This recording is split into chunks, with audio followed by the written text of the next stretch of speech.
The great hall of Windford Castle was a spectacle of grandeur that evening. Hundreds of candles flickered, their soft glow accentuated by the stained glass windows, casting hues of gold and crimson across the room. Prince Edward, the kingdom's heir, stood at the altar, his posture perfect, his expression unreadable. This was a day planned for months, a marriage designed not out of love but necessity, a bond to unite two kingdoms on the brink of discord. At 28, Edward was known throughout the realm for his valor and sharp intellect. Yet beneath the armor of duty lay a young man burdened by the crown's weight. His entire life had been a series of calculated moves, each decision dictated by royal expectations. This wedding was no exception. His bride-to-be, Princess Eleanor of Venner, was a name spoken of in whispers.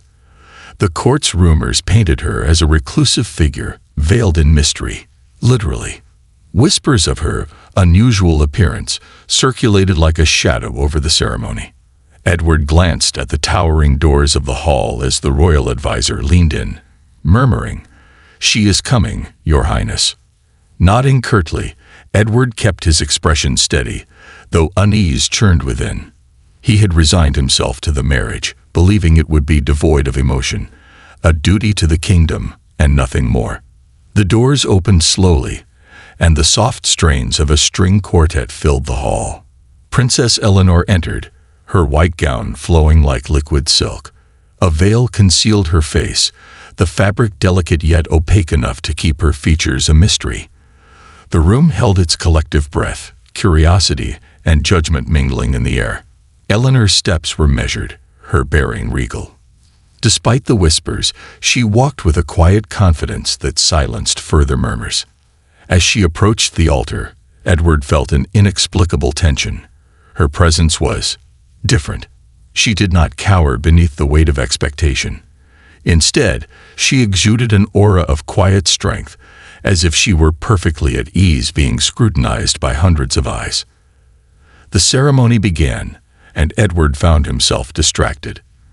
The veil between them became a metaphor for more than just her appearance. It was a barrier to understanding. He tried to focus, yet his thoughts wandered to the life he was about to share with this woman shrouded in mystery. Finally, the Archbishop addressed Eleanor. "Princess, as tradition dictates, you must unveil your face before the kingdom and your prince." A hush fell over the hall. Eleanor's hands rose, gripping the edge of the veil. She paused, a moment of stillness that stretched into eternity. Then, with deliberate grace, she lifted it away. The crowd gasped audibly, a wave of murmurs rippling through the hall. Edward stood frozen, his composure shattered. Eleanor was nothing like the rumors had suggested. Her features were strikingly beautiful, but not in a conventional way. Her face spoke of strength, her deep-set eyes holding a wisdom and determination that seemed to pierce through Edward's guarded exterior. Her calm, enigmatic smile only deepened the intrigue. Edward's mind raced. How could someone so commanding, so unapologetically herself, have been reduced to whispers of ugliness and oddity? The weight of his assumptions pressed down on him, and for the first time in years, he felt completely unmoored. The ceremony concluded, but Edward's thoughts were miles away. As he led Eleanor to the reception, the crowd buzzed with speculation. Eleanor's serene demeanor never wavered, even as curious gazes followed her every step. At the reception, Edward found himself stealing glances at his new bride. She seemed impervious to the court's judgments, engaging in conversation with a quiet confidence that disarmed even the most skeptical nobles. Finally, he approached her. "You seem unfazed by all of this," Edward said, his voice low but steady. Eleanor turned to him, her expression calm but her eyes alight with a spark of amusement. "Should I be, Your Highness?" Her question caught him off guard. The whispers, the expectations, they don't bother you. They used to, she admitted, her gaze steady. But I learned long ago that people will always create stories about what they don't understand.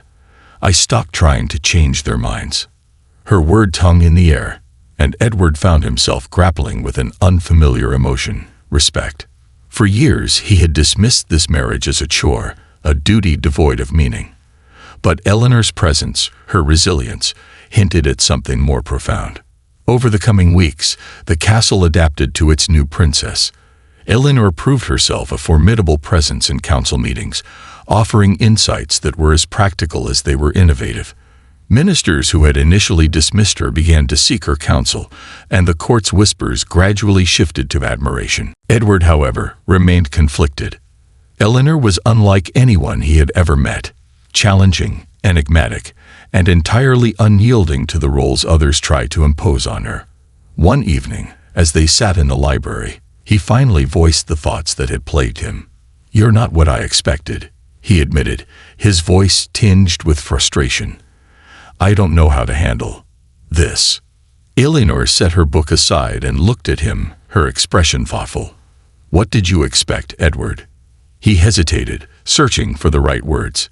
"Someone compliant, someone who would blend into the background." Her laughter was soft but genuine, surprising him. "Then it seems we've both underestimated each other." Her response disarmed him. "You've been honest with me, so I'll do the same," she continued. "I didn't come here to be a shadow. I came to be a partner, not a pawn.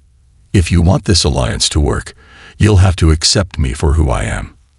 Edward felt a flicker of something he couldn't quite name. Admiration, perhaps, or even hope.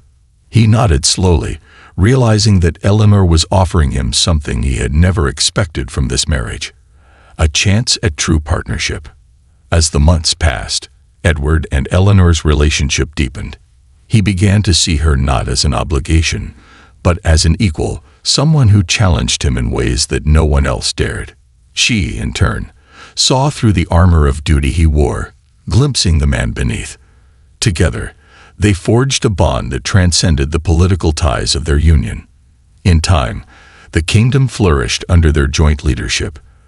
The whispers that had once surrounded Eleanor gave way to admiration, her strength and intelligence winning over even the most skeptical hearts. And Edward, once a man resigned to a life of duty, discovered that in embracing the unexpected, he had found something far greater than he had ever imagined. Their story became a testament to the power of looking beyond appearances, of embracing the unknown with an open heart. For Edward and Eleanor, what began as an arrangement grew into a partnership built on respect, understanding, and a shared vision for the future, a legacy that would inspire generations to come. Unveiling the layers. Weeks turned into months, and the once awkward bond between Prince Edward and Princess Eleanor began to evolve into something neither had anticipated. At first, their interactions were limited to formalities, exchanging pleasantries during meals, discussing court matters during council meetings, and appearing united during public events. But beneath the surface of these routine encounters, something deeper was brewing. One evening, after a particularly grueling day of court proceedings, Edward found himself wandering the castle gardens, seeking solace among the moonlit paths. The crisp night air carried the faint scent of lavender, and the soft rustling of leaves was a welcome reprieve from the noise of courtly life. To his surprise, he spotted Eleanor seated on a stone bench beneath a sprawling oak tree, her figure illuminated by the silvery light of the moon. A book rested in her lap, but her gaze was far away, lost in thought. "You seem to favor this spot," Edward said, his voice breaking the quiet. Eleanor looked up, her expression unreadable at first, but then softened with a faint smile. "It's peaceful here, away from the expectations of the court." Edward hesitated before stepping closer. "I've noticed you often seek solitude. Why is that?" She tilted her head, considering his question. "Solitude offers clarity, Edward. In the quiet, I can hear my own thoughts, something that's often drowned out by the noise of others' opinions." Her words struck a chord with him. For years, he had been surrounded by advisors, nobles, and the weight of expectations, but rarely had he taken the time to simply listen to himself. "You're different from anyone I've ever met," he admitted, sitting beside her. "Most people seek to impress, to conform. But you You defy those norms." Eleanor turned to him, her gaze steady. "Perhaps because I've spent my life learning to be more than what others see. The veil may have hidden my face, but it didn't hide my mind, my ambitions, and I've learned that strength lies in knowing who you are, even when the world tries to tell you otherwise." Her words hung in the air, and Edward felt a pang of regret for how he had initially judged her. "I misjudged you," he said quietly. "I thought this marriage would be a transaction, cold and mechanical. But you've turned it into something I never expected." Eleanor's smile deepened, though her tone remained light. "And what exactly is that, Edward?" He met her gaze, his own laced with a newfound respect. "A partnership, one that challenges me in ways I never thought possible. A test of strength." As their relationship began to thaw, the kingdom faced its first true test under their joint leadership. A neighboring province, dissatisfied with the new trade agreements, began threatening rebellion. Edward called an emergency council meeting to address the crisis. The room buzzed with tension as ministers argued over how to handle the situation. Some advocated for immediate military action, while others urged caution, fearing it would escalate into a larger conflict. Eleanor, seated at the far end of the table, observed the debate in silence. When Edward finally turned to her, seeking her perspective, she leaned forward, her voice calm but firm. "We cannot meet fire with fire," she began. "A heavy hand will only confirm their fears and solidify their resolve to resist. Instead, we must show strength through wisdom. Send an envoy, not to negotiate our authority, but to listen to their grievances. Let them feel heard, and we may find common ground." The room fell silent, her words hanging in the air. One of the older ministers scoffed. "Your Highness, with all due respect, diplomacy is a delicate art. This is no time for experiments." Eleanor didn't flinch. "Diplomacy is indeed an art, but it requires courage as much as skill. If we act rashly, we risk alienating not just the province, but our allies as well. A show of wisdom now will pay dividends in loyalty later." Edward, watching her closely, felt a surge of pride. She spoke with conviction, her argument grounded in both logic and foresight. "She's right," he said, his voice cutting through the murmurs. "We'll send an envoy with clear terms, but we'll also make it known that we are open to addressing legitimate concerns. Prepare the delegation." The decision proved to be the right one. The envoy returned weeks later with news of a resolution, the province agreeing to new terms that benefited both sides. Eleanor's strategy not only diffused the conflict, but also solidified her reputation as a leader of remarkable insight. The seeds of trust. Their success in the council marked a turning point in Edward and Eleanor's relationship. They began spending more time together, not out of obligation but genuine interest. Conversations that once felt forced now flowed naturally, revealing layers of each other that had long remained hidden. One evening, as they walked along the castle walls, Edward turned to her, his expression contemplative. "You've surprised everyone, Eleanor, including me." She arched a brow. "In what way?" "In every way," he said simply. "You've shown strength where others saw weakness, intelligence where they assumed simplicity. I used to think I had you figured out, but now I realize how little I knew." Eleanor smiled, a rare softness in her expression. "Perhaps that's the lesson we both needed to learn, that there's always more to people than what we see on the surface." He nodded, her words resonating deeply. "I want to know more, Eleanor, about you, your life in Venner, the dreams you've kept hidden." She hesitated for a moment, then began to speak, her voice tinged with vulnerability. "I grew up in a court where appearances mattered more than substance. I was taught to be silent, to be a figurehead rather than a voice. But I couldn't accept that. I spent years studying, learning, preparing myself to be more than what they expected. The veil was my shield, not because I was ashamed, but because I wanted to control what the world saw of me." Her honesty stirred something in Edward. He reached out, taking her hand in his. "You don't have to hide here, Eleanor. "Not from me." Her eyes met his, and for the first time, he saw the walls around her begin to lower. "And you, Edward, what do you hide behind your crown?" The question caught him off guard, but he realized she deserved an answer. "I spent my life trying to be the prince my father wanted, the leader the kingdom needed. But in doing so, I think I lost sight of who I am beyond the title.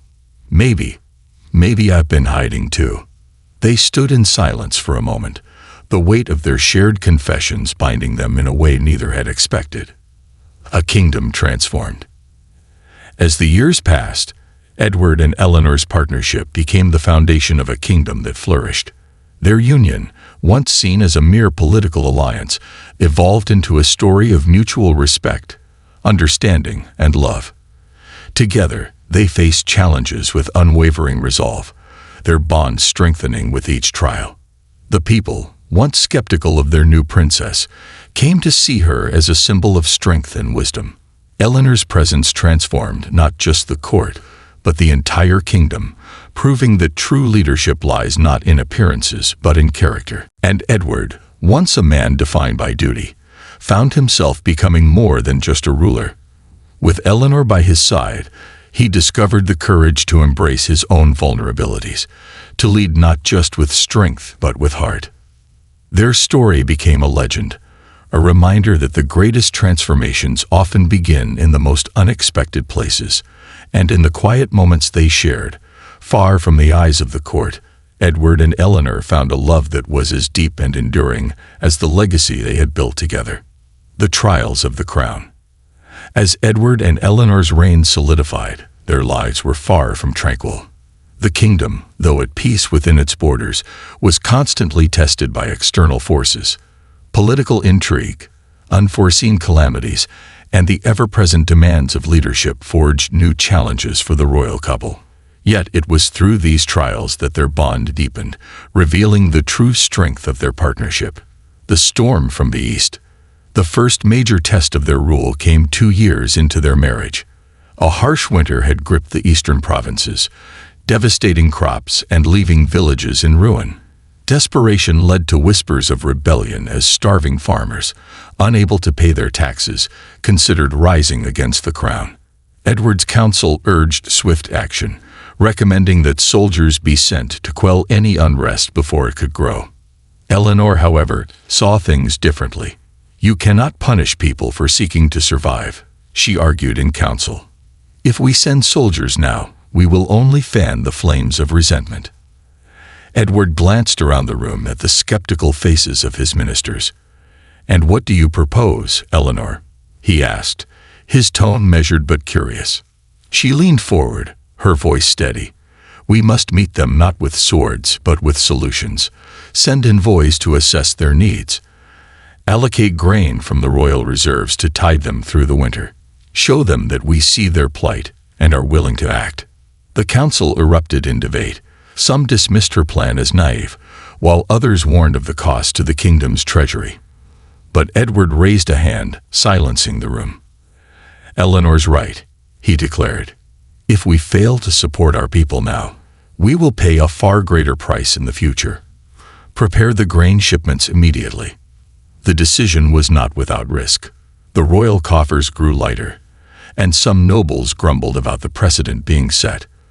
But when the envoys returned with stories of villages saved from starvation and farmers pledging their loyalty to the crown, it became clear that Eleanor's strategy had not only averted disaster, but also strengthened the bond between the monarchy and its people.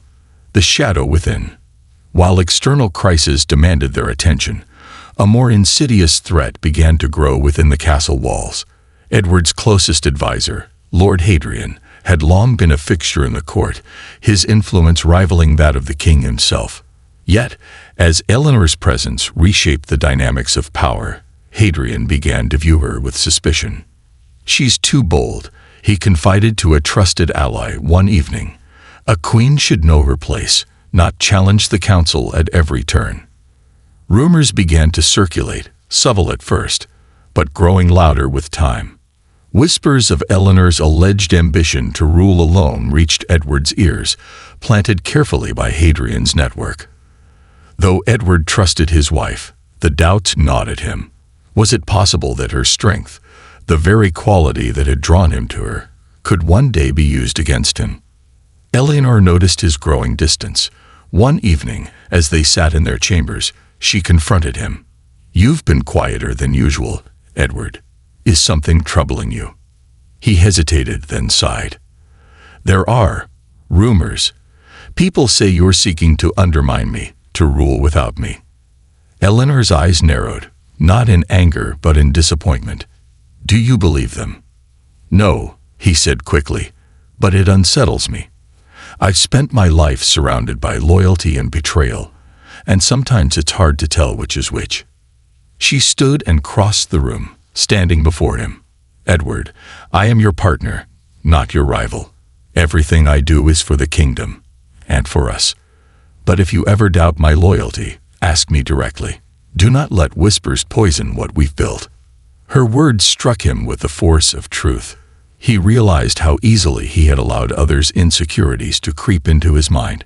Taking her hands in his, he said, "You're right. I let the wrong voices into my ear. It won't happen again." To solidify his trust, Edward began quietly investigating the source of the rumors. What he uncovered shocked him.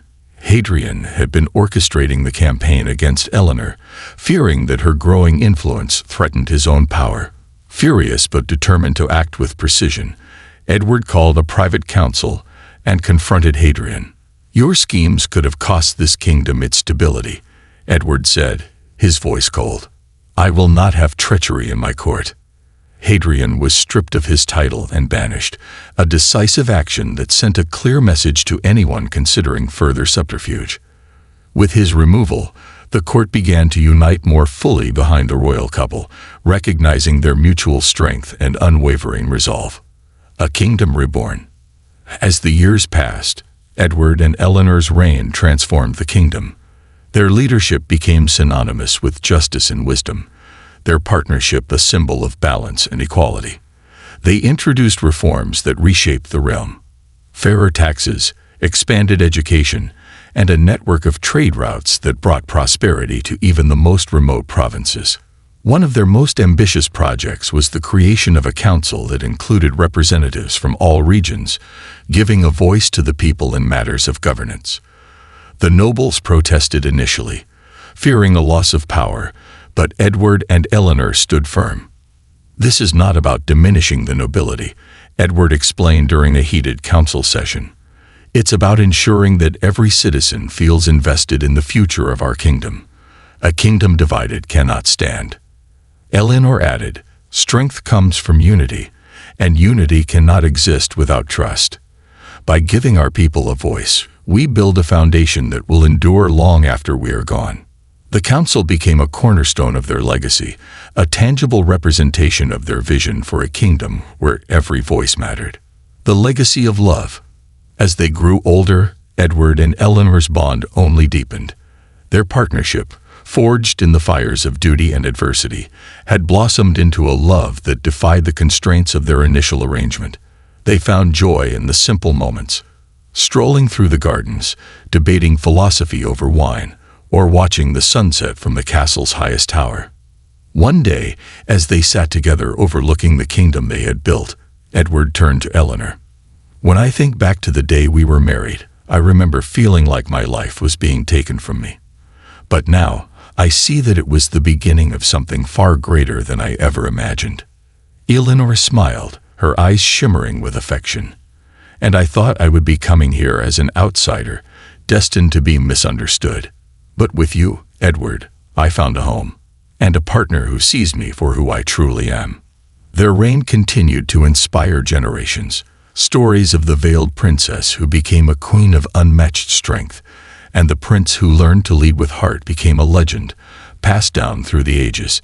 Together, they proved that true leadership comes not from power or appearance, but from the courage to embrace vulnerability, the wisdom to seek balance, and the strength to stand together through every storm.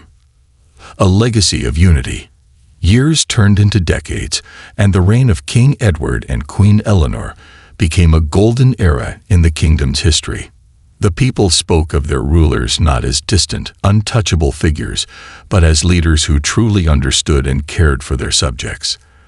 Their partnership, built on mutual respect and trust, inspired not only their court, but also their people to seek harmony and strength in unity. But even golden eras must eventually give way to the passage of time. The changing of the guard, Edward and Eleanor, now in the twilight of their years, prepared for the inevitable transition of power. Their eldest son, Prince Henry, had grown into a capable and compassionate leader under their guidance. Unlike Edward at the time of his own marriage, Henry had been raised in an environment where love, respect, and shared responsibility were paramount. He understood the weight of the crown, but also the importance of listening to his heart and his people. One quiet evening, as Edward and Eleanor sat on a balcony overlooking the kingdom, Henry joined them. "Mother, father," he began, his voice steady but tinged with emotion, "you've built something extraordinary here. I only hope I can honor it." Eleanor reached out, placing a hand on his. "You will, Henry. Not because you must follow in our footsteps, but because you will walk your own path, guided by the same principles." Edward nodded. "Leadership isn't about perfection, Henry. It's about listening, adapting, and knowing when to stand firm and when to bend. Trust yourself and the people around you. You'll make mistakes, but you'll also make a difference." Their words stayed with Henry, a guiding light as he prepared to ascend the throne. A farewell to the crown. The day of their abdication came with both sorrow and celebration. The court and the people gathered to honor Edward and Eleanor for their decades of service. As they addressed the crowd for the final time as king and queen, their message carried a profound lesson. Edward spoke first, his voice steady but laced with emotion. "When I first stood at this altar, I was a man bound by duty, carrying the weight of expectations. I thought leadership meant control and strength meant never faltering. But over the years, I've learned that true strength comes from vulnerability, and true leadership comes from partnership." He glanced at Eleanor, his eyes full of gratitude. "This woman, my queen, taught me that to lead is to listen, to love, and to trust. Together, we have faced trials that tested us to our very core, and we've emerged stronger because of it." Eleanor stepped forward, her presence as commanding as ever. "Our story began with a veil, a symbol of mystery and misunderstanding.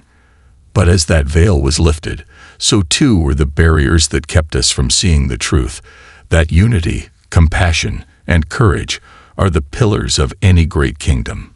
Today, as we step aside, we entrust this legacy to the next generation, knowing that what we have built together will endure." The crowd erupted in applause, their cheers echoing through the castle grounds. Though the moment marked the end of an era, it also symbolized a new beginning, both for the kingdom and for Edward and Eleanor. A lesson for the ages. In their retirement, Edward and Eleanor retreated to a quiet estate on the kingdom's edge, where they spent their days tending gardens, reading, and enjoying the simplicity of life. Without the crown, they found freedom, their love deepening in ways they hadn't imagined. One day, as they walked hand in hand through a grove of ancient trees, Eleanor paused. "Do you ever wonder how we'll be remembered, Edward?" He smiled, squeezing her hand gently. "I think our story will live on, not because of what we did, but because of what we stood for. We showed that appearances deceive, that strength lies in understanding, and that love and respect can change the course of history." Eleanor nodded, her gaze soft, "and that no matter the odds, unity will always prevail." The veil of time. Edward and Eleanor's legacy became a cornerstone of the kingdom's identity.